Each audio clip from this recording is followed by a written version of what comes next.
गया था जब मैं 14 साल का था। हमें अपने ही घर से निकाल दिया गया था, यानी हम बहुत कुछ हुआ। मैं 16 साल का था, मुझे कई बार पुलिस वालों ने गिरफ्तार कर लिया, मुझे वो सब याद है। खैर उसने क्या किया, मेरे सपनों को कुचल के रख दिया। अब मेरे पास 85,000 लोग हमें देख रहे थे और हम दोनों लुढ़क चुके थे। मैं तो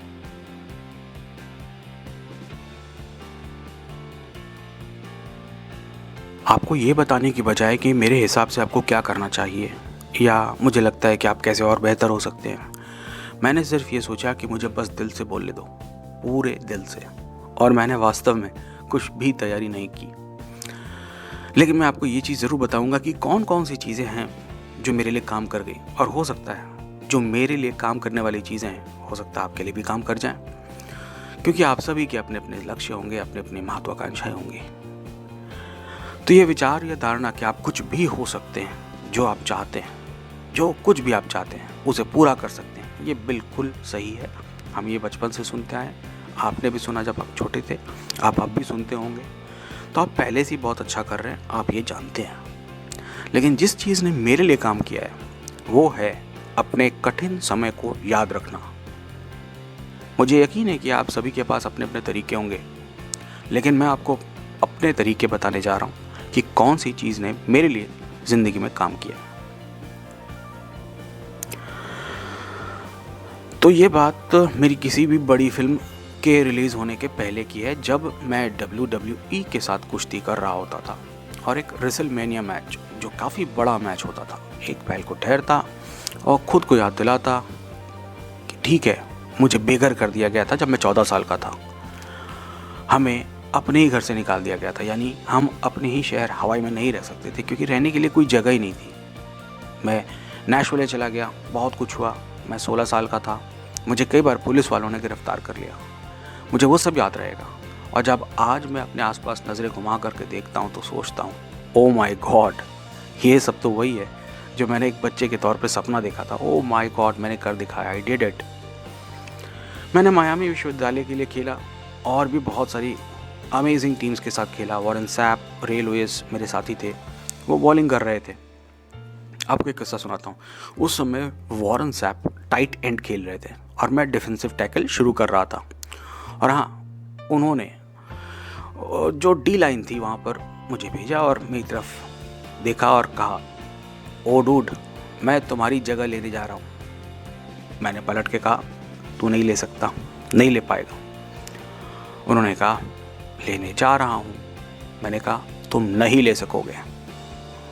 और उसके बाद हम लड़े और फाइनली उसने मेरी जगह ले ली। अब आप कल्पना कर सकते हैं कि ये मेरे साथ जो हुआ मुझे कैसा लगा होगा, क्योंकि मेरा बना बनाया मौका हाथ से चला गया। उसने डिफेंसिव टैकल शुरू कर दी और तबाही मचा दी। खैर उसने क्या किया, मेरे सपनों को कुचल के रख दिया। अब मेरे पास कुछ भी नहीं था, तो मैं अंत में CFL कलवारी स्टैम्पीडर्स के पास गया, जो एक सप्ताह में मेरे लिए कुछ $250 दे रहे थे, कैनेडियन डॉलर्स। और मुझे उस समय अपनी पत्नी के पास वो थोड़ा सा पैसा घर भेजना था, तो मेरे पास पैसे बिल्कुल नहीं थे, मुझे वो याद है। और मैं कनाडा से जॉबलेस हो चुका था, तो मेरे पिता ने मुझे अपने पिकअप ट्रक में सुबह 4 बजे नीचे आते, मुझे मायामी से टैम्पा से उठाते, और हम टैम्पा के एक छोटे से अपार्टमेंट में रहते थे जब मुझे CFL से निकाल दिया गया था।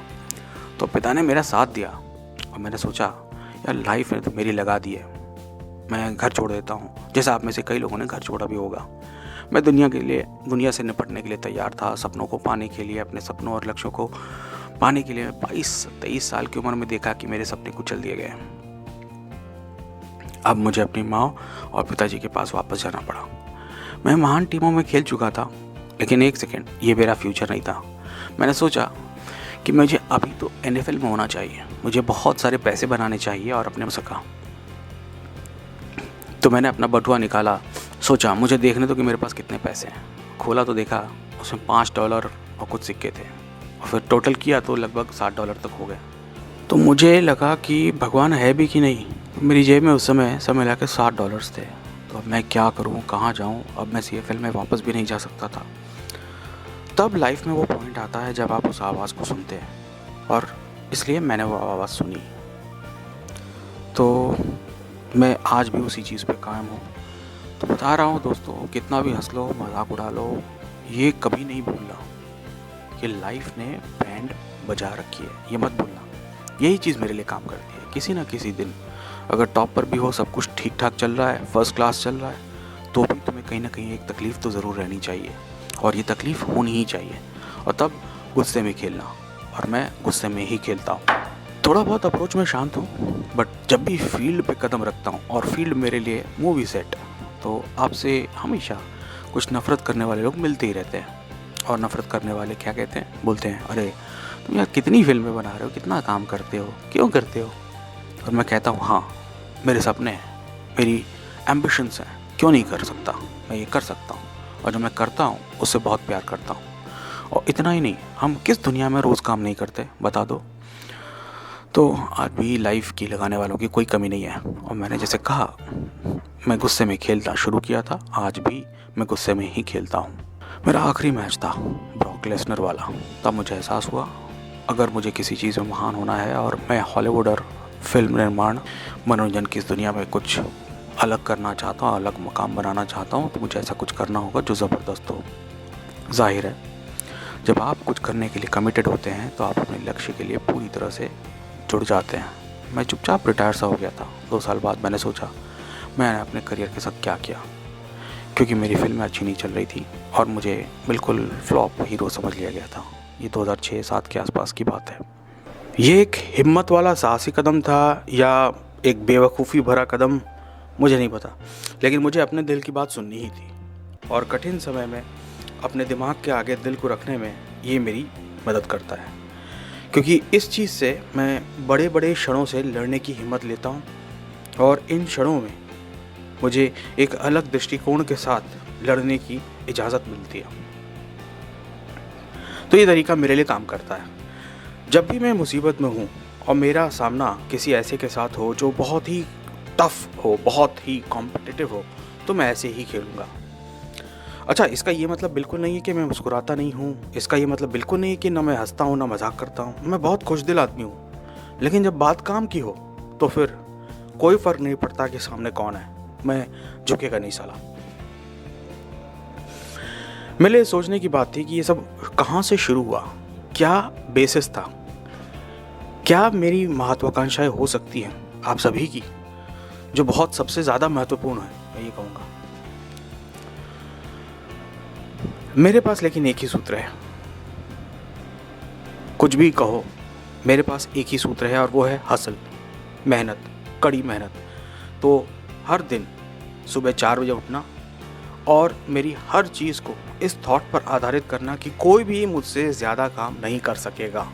मैं आप सभी से बहुत प्यार करता हूँ, आपका सम्मान करता हूँ, लेकिन आप में से कोई भी इंसान मुझसे ज़्यादा काम नहीं कर पाएगा। तो WWE में मेरा आखिरी मैच मैं आपके साथ शेयर करना चाहूँगा, क्योंकि यही सबसे बड़ा टेक अवे है इस स्पीच का। यहाँ पर मैंने जॉन सीना के साथ लड़ाई किया, और जब मैं अंदर गया तो लगभग 2013 की ये बात है, और मैं WWE में चैम्पियन था। मेटलाइफ स्टेडियम में हुआ था, और वहाँ पे जो अटेंडेंस थी क्राउड की, वो रिकॉर्ड तोड़ थी। वो रात पूरी एकदम मैजिकल नाइट थी। हमने अपना टारगेट पूरा कर लिया था।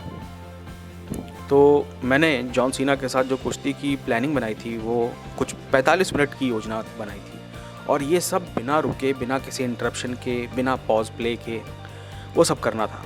तो एक अलग तरीके की मेंटल तैयारी की जो टेस्टिंग है वो होती है उस टाइम पे। और मैं उस टाइम पे WWE में फुल टाइम भी नहीं था, मैं सिर्फ एक स्पॉट मैच खेल रहा था, और जहाँ पर मैं GI जो और शायद पेन और गेन की शूटिंग कर रहा था, या फिर शायद लंदन में फास्ट और फ्यूरियस की शूटिंग थी। मुझे रिंग में जाना था, अपना सारा रिंग वर्क करना था, और शूटिंग के लिए वापस आना था, और फिर वापस WWE रॉ में। तो चलिए उस शो की बात करते हैं। जॉन के खिलाफ रेसलमैनिया में एक बड़ा बिल्डअप। हम दोनों मेटलाइफ स्टेडियम पहुंचते हैं, एक बड़ी रात, और खेल की रात, चैंपियनशिप जीतने की रात। 45 मिनट के इस मैच की पूरी प्लानिंग बनाई गई। कोई कट नहीं करना, कोई ये नहीं वो नहीं, बाद में कर लेते हैं, चलो कल वापस आते हैं, सब कुछ नहीं, सब कुछ टाइम पर। शुरू होता है मैच, 15 मिनट बीतते हैं, और बैंग, मुझे लगा ये क्या हुआ। मैं कुछ सेकंडों तक वहीं पड़ा रहा, मुझे लगा हम दोनों ख़त्म हो गए। मैंने कहा वो शिट, कुछ तो चल रहा है। और 85,000 लोग हमें देख रहे थे और हम दोनों लुढ़क चुके थे। मैं तो एक तरीके से लुढ़क ही चुका था और मैं अपने पैंट के नीचे हाथ वाथ डाल के देखता हूँ कि सब ठीक ठाक है कि नहीं, कहीं हड्डी बाहर ना निकल आई हो। मैंने कहा ठीक है सब कुछ। तो रेफरी आता है, पूछता है रॉक ठीक हो? मैंने कहा हाँ बिल्कुल ठीक हूँ, मुझे लग रहा है मैं ठीक हूँ। मैं उठने की कोशिश करता हूँ, कदम बढ़ाता हूँ, लेकिन ये क्या, कदम उठ ही नहीं रहे।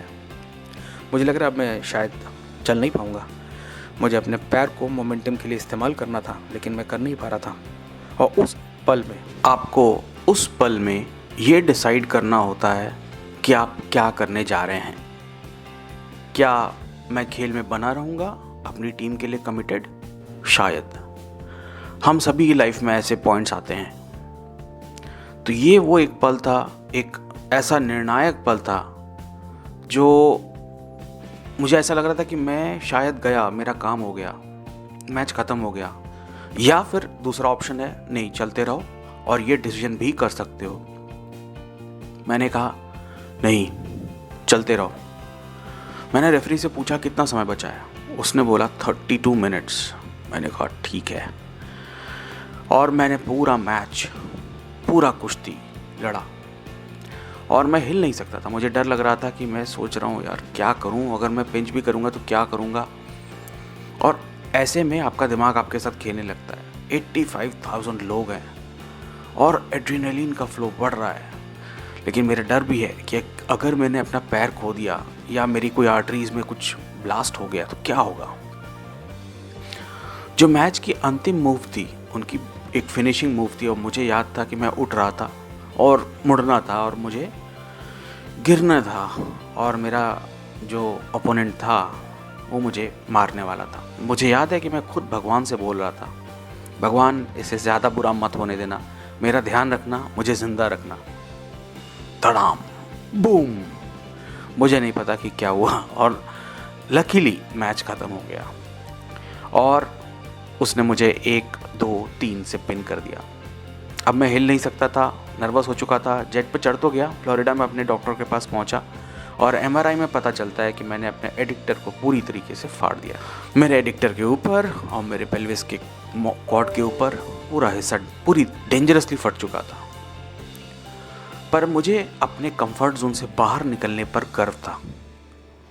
और इतना ही नहीं, बल्कि उस क्षण में जब ऑड्स आपके खिलाफ होते हैं, चीज़ें आपके खिलाफ होती हैं, लोग आपको देख रहे होते हैं और आपकी टीम पूरी तरह से आप पे डिपेंडेंट है, आप या तो ये कहते हैं कि मैंने अपना काम कर लिया, या फिर आप ये कहते हैं कि ये सारी चीज़ें सब बेकार है। जब तक मैं अपने गोल तक नहीं पहुंचता तब तक मैं अपनी जान दिए बगैर कुछ जाने नहीं दूंगा यहाँ से। तो जैसा कि आप लोग जानते हैं, ऐसा कुछ भी नहीं है जो आप पूरा नहीं कर सकते। आप आगे बढ़ेंगे ही, आप बनेंगे वर्ल्ड क्लास। एक चीज़ याद रखना कि आप कहाँ से आए हो, और इस चीज़ को